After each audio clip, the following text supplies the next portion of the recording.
translation of the article. It is the final months of 1940. The tragic year is nearing its end. A year in which the pulses of history beat at their fastest rate. A new war had erupted as the German army's blitzkrieg swept through France. France collapsed due to defeat and was politically undermined within a month.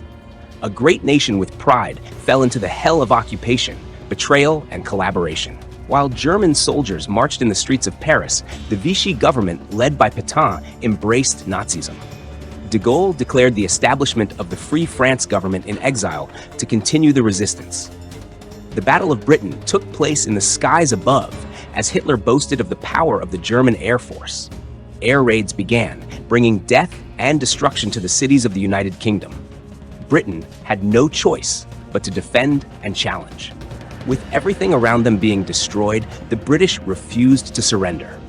Hitler abandoned the plan to invade Britain and resorted to exhausting it by continuing aerial bombardment, pushing the British to the brink of despair as Britain found itself surrounded by more enemies.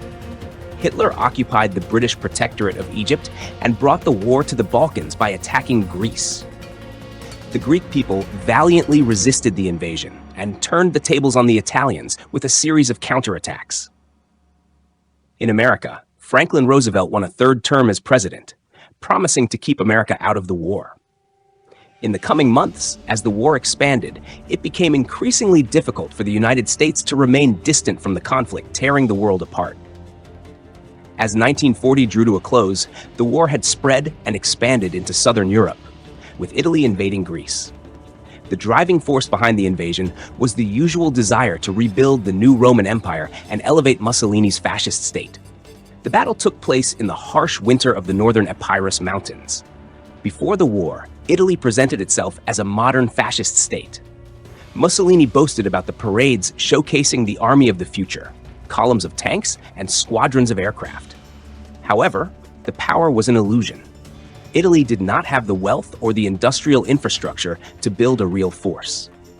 Time and time again, the Italian army proved to be the weaker side of the Axis powers, unable to meet the promises of Italian leadership. Greece was not a strong enemy, but rather weak, backward, and politically unstable. Although it was under a dictatorship with extreme right-wing policies, it was pro-British and allied with Britain and France since April 1939. When faced with Italian demands and threats, the Greek dictator Metaxas expressed the morale of the Greek people with one word of refusal: Ochi, even though he was not well liked. The Italian invasion turned into a farce as the invaders were quickly repelled, and within a few days, the Greek army was advancing toward Albania, occupying vast areas of former Italian territories. As winter arrived, both armies' activity calmed, but the Balkans had turned into a tragic theater of war. Germany's focus remained on Britain and its empire, which remained a thorn in Hitler's side and a potential threat. Hitler's strategic plan to occupy Britain collapsed as the German Air Force's planes fell during the Battle of Britain. The invasion was canceled, and the fleet was withdrawn. The new strategic goal was now to defeat Britain through air raids, with intense bomber attacks against civilian and industrial targets in Britain. Bombers attacked at night, dropping explosives and heavy incendiary bombs. The incendiary bomb attacks were devastating, as aircraft dropped thousands of small bombs that overwhelmed defense systems.